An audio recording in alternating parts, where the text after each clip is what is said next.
Assalomu alaykum Avlod Media YouTube kanali obunachilari. Bugun siz bilan so'nggi bir oy ichida muhokama markazidan chetlashmagan mavzu, bu yilgi kirish imtihonlari qachon bo'lishi haqida gaplashamiz.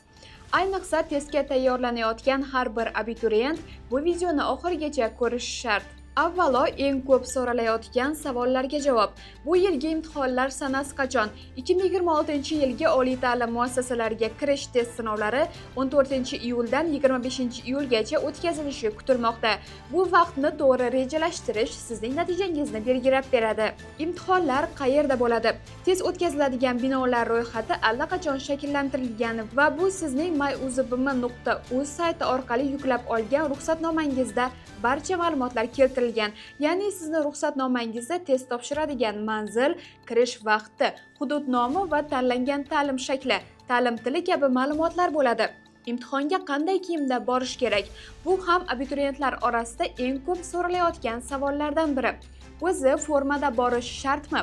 Yo'q, shart emas. Oliy ta'lim muassasalariga kirish yoki o'qishni ko'chirish imtihonlariga maxsus forma kiyib borish majburiy emas.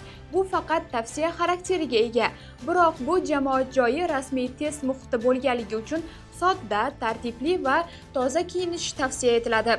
Yana bir muhim eslatma, avvalgi yillarda ko'plab ayol qizlarimiz ro'mol yoki hijobda testda bemalol qatnashgan. Bu borada hech qanday cheklov mavjud emas.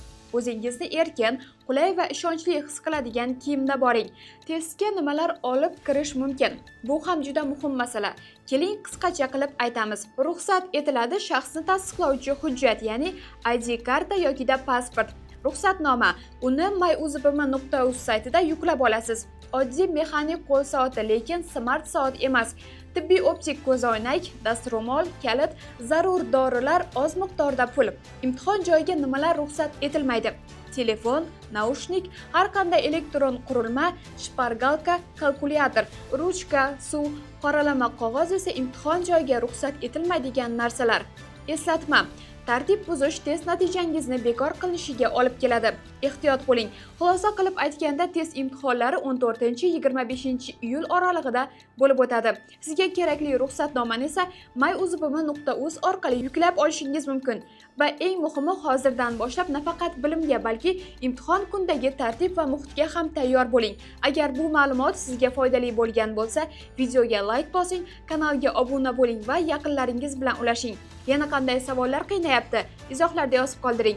Bizning mutaxassislar sizga albatta to'liq javob berishadi.